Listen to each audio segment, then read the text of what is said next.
हाय। आज हम लोग शुरू करने वाले हैं क्लास 12th के मैथमेटिक्स के पूरे सिलेबस को कवर करने की ट्यूटोरियल सीरीज़ को।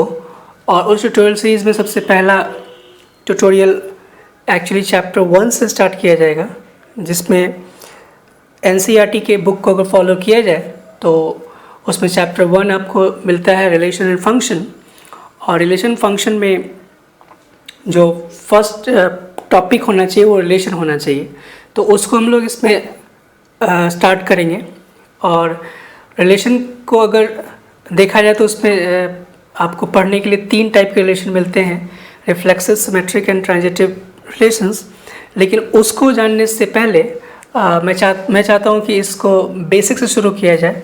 और इसमें बेसिक में सबसे पहले आपको देखना चाहिए कि रिलेशन एक्चुअली क्या है, और कुछ 3 यूनिक टाइप के रिलेशंस पहले देखे जाएंगे, एंड देन हम लोग रिफ्लेक्सिव, सिमेट्रिक और ट्रांजिटिव रिलेशंस को कंसिडर करेंगे।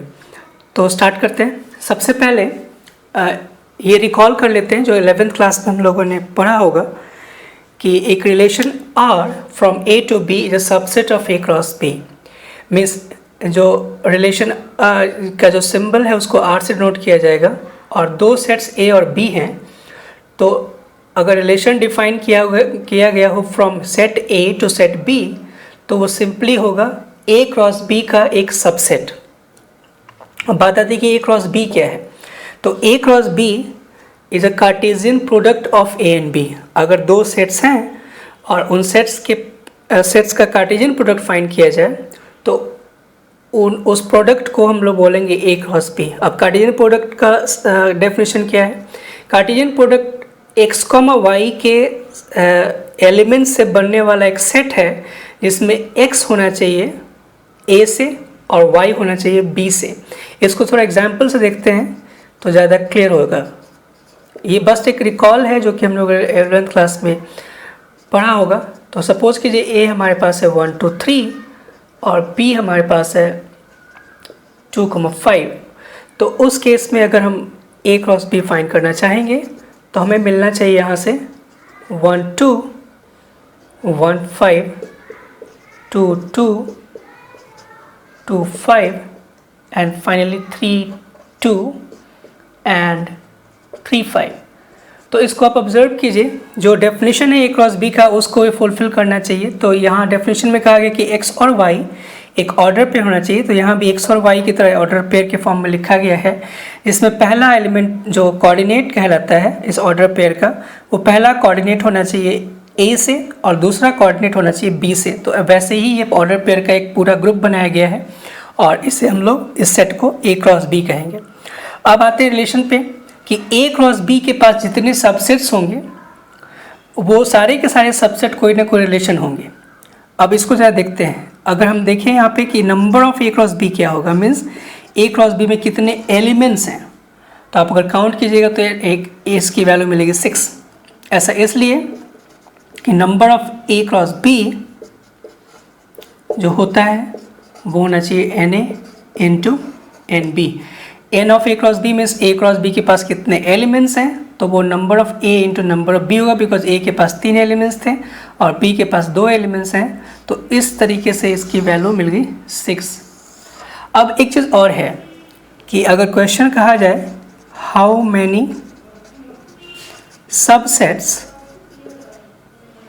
A cross B has, A cross B के पास कितने सबसेट्स होने चाहिए, तो इसको थोड़ा सा आप अगर ध्यान दोगे और रिकॉल करोगे तो आपको याद आ जाएगा कि किसी सेट के पास अगर n एलिमेंट्स होते हैं तो if number of A is equal to n, then number of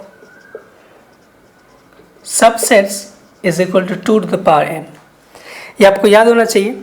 और यहाँ पे A क्रॉस B के पास अगर देखा जाए तो इसको अगर हम यहाँ से फिर आगे बढ़ाएं तो इस रूल से अगर देखेंगे तो number of subsets of A cross B होना चाहिए, number of subsets of A cross B should be 2 to the power 6 इस एग्जाम्पल के लिए। अब 2 टू द पावर 6 की जो वैल्यू आएगी वो 64 आएगी। तो बात आती है कि 64 सबसेट्स होंगे ए क्रॉस बी के लिए।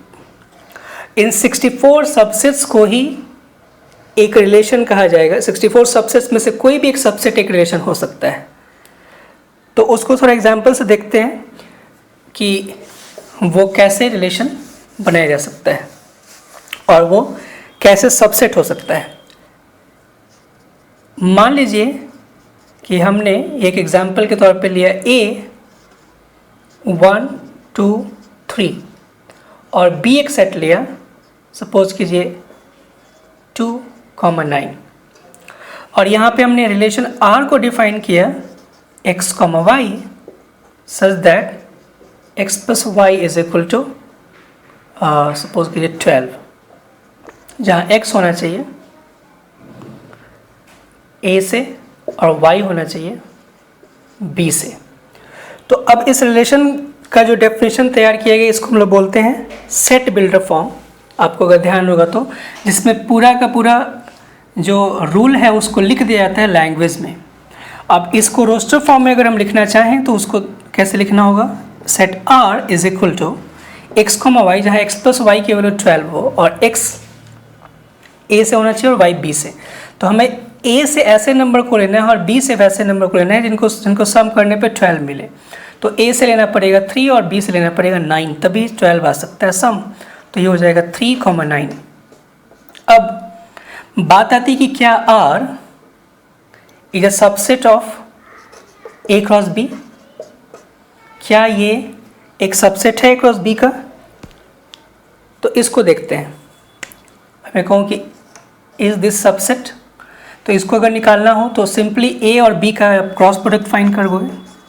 तो a क्रॉस b का जो कार्टेशियन प्रोडक्ट होगा वो होगा 1,2 1,9 2 2 2 9 2 3 2 and 3 9।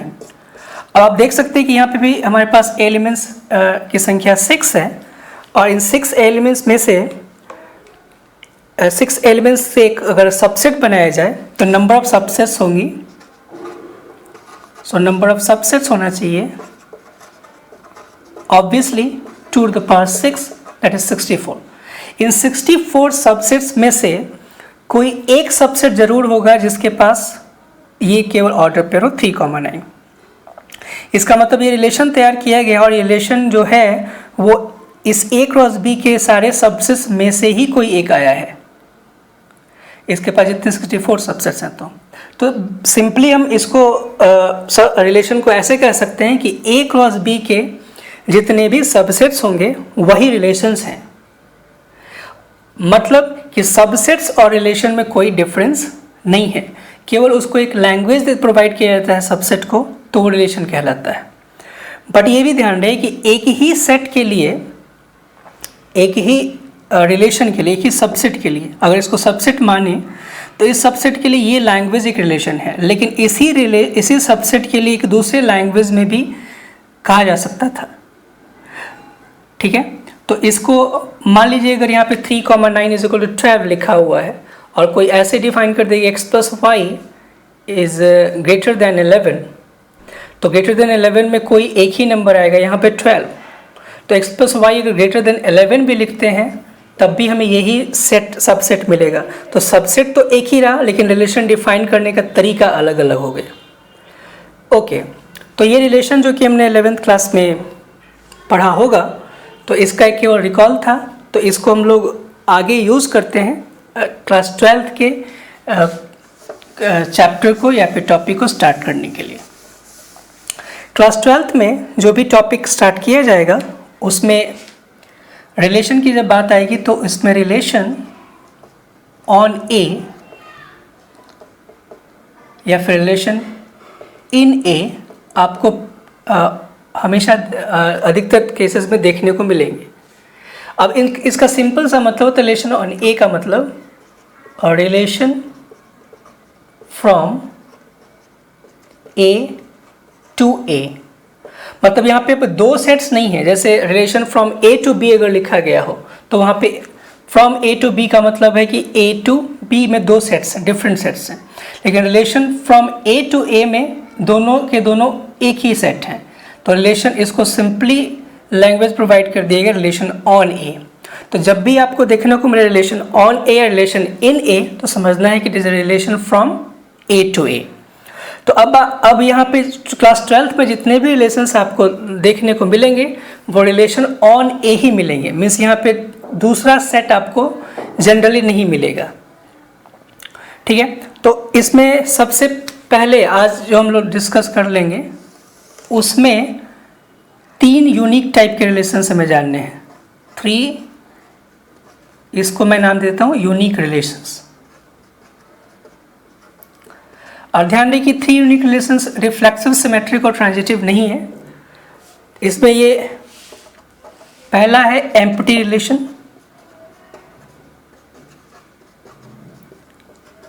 The second one is identity relation, and the final one is a universal relation। ये 3 रिलेशंस हमें जानने चाहिए रिफ्लेक्सिव, सिमेट्रिक, ट्रांजिटिव के कॉन्सेप्ट को समझने से पहले। और ये ध्यान होना चाहिए कि रिलेशन ऑन ए ही होगा। तो इसको थोड़ा डिस्कस कर लेते हैं, ये क्या है एम्प्टी, आइडेंटिटी और यूनिवर्सल रिलेशन को। तो देखते हैं, सबसे पहले बात आती है एम्प्टी रिलेशन की। तो एम्प्टी रिलेशन में जो वर्ड एम्प्टी है ये खुद ही आपको बताता है कि ये क्या होना चाहिए। एम्प्टी रिलेशन आपने एम्प्टी सेट पढ़ा होगा जिस सेट में कोई भी एलिमेंट ना हो। तो अगर इसको डिफाइन करा जाए फॉर्मल वे में तो होना चाहिए रिलेशन आर ऑन ए। ध्यान रहे ये रिलेशन आर ऑन ए आपको हमेशा देखने को मिलेगा कि एक ही सेट के ऊपर डिफाइन करना है हमें, such that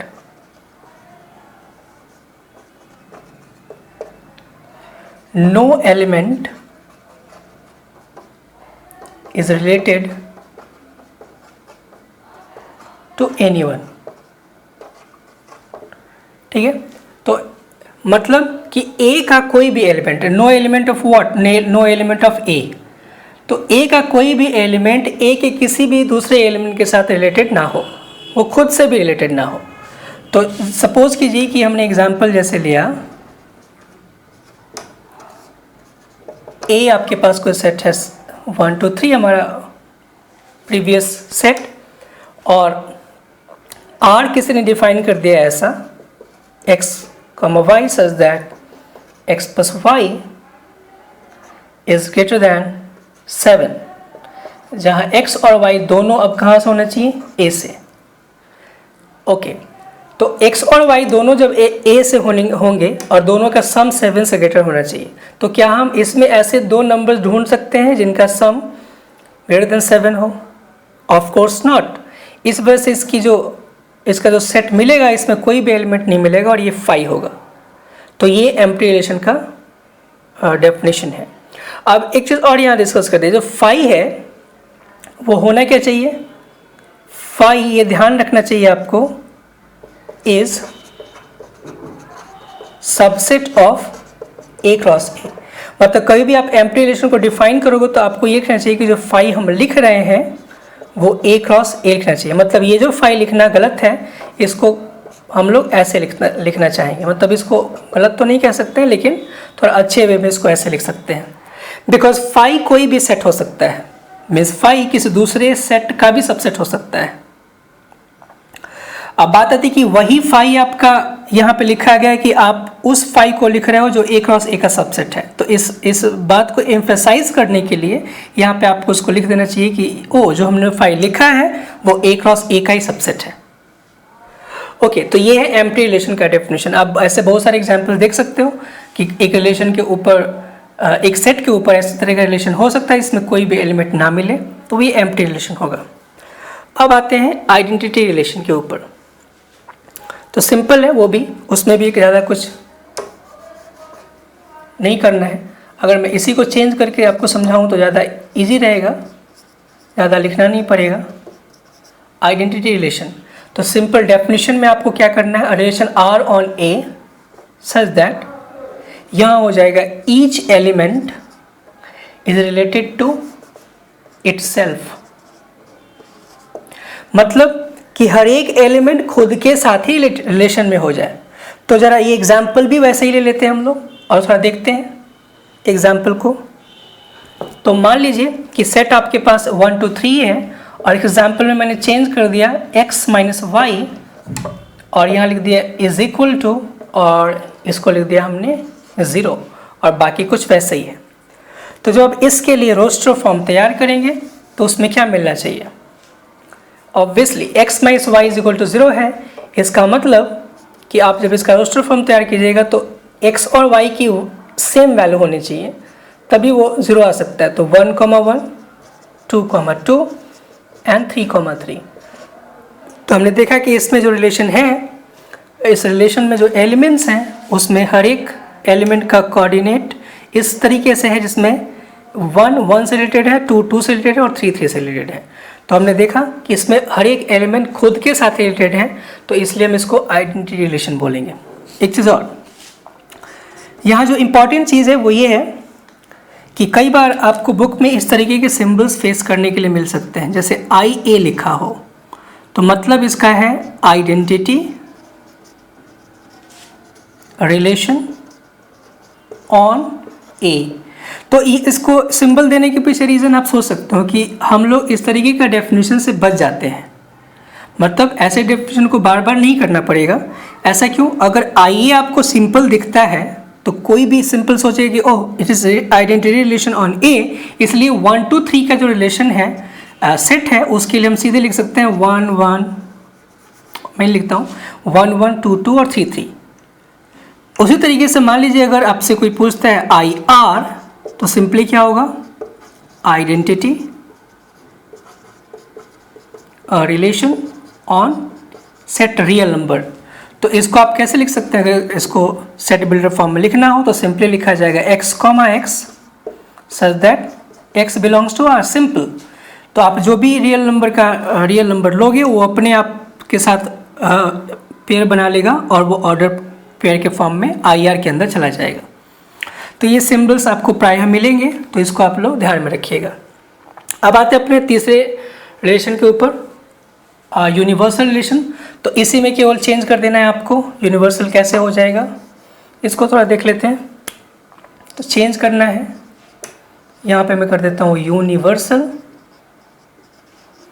रिलेशन और relation R on A such that each element is related to everyone. Okay, तो हर एक एलिमेंट हर एक के साथ रिलेशन में आ जाए। तो इसको थोड़ा देखते हैं कैसे होना चाहिए। एग्जाम्पल अगर लिया जाए तो एग्जाम्पल में वही चीज़ रखा जाएगा और यहाँ पे मैं चेंज कर देता हूँ, सेट हमारा वही x plus y, sorry set 1 2 3 है और जो डेफिनेशन है वो तैयार किया जा रहा है x plus y is natural number जहाँ x होना चाहिए a से और y भी होना चाहिए a से। ओके, अब यहाँ एक चीज़ मैं मेंशन कर दूँ जो कि कई बार कन्फ्यूजन हो सकता है। जो ये वर्ड जो लेटर A है ये बहुत प्रोफाउंड है मैथमेटिक्स में। इसको अगर थोड़ा सा A को चेंज कर दिया तो मीनिंग बदल सकता है। अगर मैथमेटिक्स के अच्छे स्टूडेंट को अगर सोचना पड़े तो x plus y is a natural number का मतलब है कि x और y का जो सम होना चाहिए वो एक नेचुरल नंबर हो। लेकिन मैं कहूँ कि x plus y is the natural number, मान लीजिए यहाँ पे मैं द लिख देता हूँ, तो उस केस में x प्लस वाई जो होना चाहिए वो शायद नेचुरल नंबर को डिनोट करेगा। मीन्स अगर x plus y is the natural number set लिखा गया है तो x और y का सम होना चाहिए जो कि स्टार्ट होगा 1 2 3 4 5 6 7 यहाँ से। But x plus y is a natural number लिखने से हमें यहाँ पता चल जाता है कि हम जो नेचुरल नंबर जो इनका सम लेने वाले हैं वो केवल एक नेचुरल नंबर, वो चाहे कोई भी हो। तो अगर हम इसका सेट बनाएंगे तो 1 1 से मैपिंग करेगा या फिर रिलेशन बनाएगा, तो ऑब्वियसली 1 1 एक नेचुरल नंबर देगा, बिकॉज दोनों को जोड़ने पे हमें 2 मिलेगा और इस वजह से वो नेचुरल नंबर है।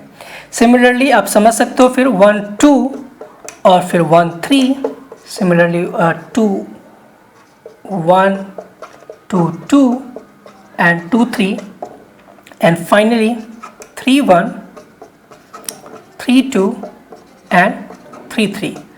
तो ये जो रिलेशन आपको मिला, आप ध्यान दो कि अगर हम A क्रॉस A भी करेंगे तो यही मिलेगा, क्योंकि आप इसको ऑब्जर्व कीजिए, इसके पास 9 एलिमेंट्स होने चाहिए, 1 2 3 4 5 6 7 8 9, और A के पास 3 एलिमेंट्स हैं और फिर से अगर A क्रॉस A किया जाए तो आपके पास 9 एलिमेंट्स मिलेंगे। यानी कि R जो मिला वो एग्जैक्टली क्या है, A क्रॉस A है। तो जो यूनिवर्सल रिलेशन है, A के ऊपर जो आप कार्टेशियन प्रोडक्ट करने वाले हो, उस कार्टेशियन प्रोडक्ट में मैक्सिमम नंबर ऑफ एलिमेंट्स जो आ सकते हैं उनसे बनने वाला एक रिलेशन है। और इसी वजह से कहा गया कि x एंड y में ऐसा रिलेशन हो जिसमें हर एक एलिमेंट के साथ रिलेटेड हो। आप यहाँ ऑब्जर्व करोगे तो 1 तीनों के साथ रिलेटेड है, 1 के साथ भी, 2 के साथ भी और 3 के साथ भी, सिमिलरली सभी एलिमेंट्स के लिए। तो ये रिलेशन कहलाएगा यूनिवर्सल रिलेशन। अब एक चीज़ और, यूनिवर्सल रिलेशन और जो एम्प्टी रिलेशन है वो दोनों के बारे में कुछ कहा जा सकता है, तो उसको थोड़ा देखते हैं। पहले एम्प्टी रिलेशन, और इसको आप नोट की तरह ध्यान दे सकते हो। एम्प्टी रिलेशन अगर फाई है और यूनिवर्सल रिलेशन अगर आपका A क्रॉस A किसी सेट A के लिए, तो इन दोनों को कहा जा सकता है ऑब्वियस रिलेशन या सबसेट और सबसेट। ऐसा क्यों? बिकॉज अगर कोई सेट दे रखा है A और A को मान लीजिए आपको फिर A क्रॉस A करना है, तो A क्रॉस A को करने से पहले ही आपको पता चल जाएगा कि इस A के पास जो सबसेट्स निकलने वाले हैं, A क्रॉस A के सबसेट जो निकलने वाले हैं, उन सबसेट में एक सबसेट तो फाई जरूर होगा और एक सबसेट A क्रॉस A जरूर होगा। मीन्स किसी भी सेट के दो ऑब्वियस सबसेट्स पहले से ही हैं, पहला हमारा फाई और दूसरा A क्रॉस A, मतलब एक जिसमें कुछ नहीं है और एक जिसमें सब कुछ है। तो इन ऑब्वियस रिलेशंस को, जो एम्प्टी रिलेशंस और यूनिवर्सल रिलेशंस हैं, इनको एक मैथमेटिक्स में अलग नाम दिया गया है। बेसिकली ऑब्वियस जो टर्म है इसको मैथमेटिक्स में कहा जाता है ट्रिवियल जनरली। हालांकि ट्रिवियल को और भी सेंस में यूज़ करते हैं, बट यहाँ के लिए हम सिंपली समझ सकते हैं कि ऑब्वियस को नाम दिया गया ट्रिवियल। और इस वजह से जो एम्प्टी रिलेशन होगा और जो यूनिवर्सल रिलेशन होगा, उन दोनों को कहा जाएगा ट्रिवियल रिलेशन। तो इसको आप याद रखिएगा, कई बार आपसे पूछा जा सकता है। हालांकि इस टॉपिक से तो बहुत कम क्वेश्चंस, कम क्या रेयर ही हैं, नहीं आते हैं, बट एक तरीके से समझा जाए कि ये बेसिक है और जनरली आपको बुक के पेज में मिलेगा पढ़ने के लिए, लेकिन अधिकतर क्लास में इस चीज़ों को डिस्कस नहीं किया जाता है। लेकिन मैंने समझा कि ये इम्पॉर्टेंट है और आपको जानना चाहिए बिकॉज आपके सिलेबस में है, तो इसलिए मैंने इसको डिस्कस कर दिया। ओके, तो एम्प्टी रिलेशन और यूनिवर्सल रिलेशन को हम लोग ट्रिवियल रिलेशन बोल सकते हैं। नाउ जो आइडेंटिटी रिलेशन बताया गया है उसको भी देख लेते हैं। तो आइडेंटिटी रिलेशन जो होगा वो हमेशा यूनिक होगा। मीन्स आप किसी भी सेट के लिए दो आइडेंटिटी रिलेशन नहीं लिख सकते हो। तो ये तीन इंपॉर्टेंट जो रिलेशंस हैं इनको हमने आज डिस्कस किया, एम्प्टी, यूनिवर्सल और आइडेंटिटी। तो ये अब मैं बता दूं कि ये बहुत ही बेसिक है और इसमें कुछ ज़्यादा आपको सोचने की जरूरत नहीं है। अगर ये ना भी समझ में आए तो कोई दिक्कत नहीं है। रिफ्लेक्सिव, सिमेट्रिक और ट्रांजिटिव से ज़्यादा क्वेश्चन पूछे जाते हैं, लेकिन मेरा मानना है कि इसको आपको समझना चाहिए बिकॉज आगे के अगर जो प्योर मैथमेटिक्स के स्टूडेंट्स हैं आफ्टर 12th जो अपना करियर मैथमेटिक्स में बनाना चाहते हैं उनके लिए ये चीज़ें इंपॉर्टेंट होनी चाहिए. Okay, so that's it for this tutorial. In next video we will discuss जो फॉर्मल एक तरीके से कहा जाए कि फॉर्मल CBSE क्लास 12 का जो चैप्टर स्टार्ट होता है रिफ्लेक्सिव, सिमेट्रिक और ट्रांजिटिव से, तो वहाँ से शुरू की जाएगी. Thanks for watching. Thank you so much.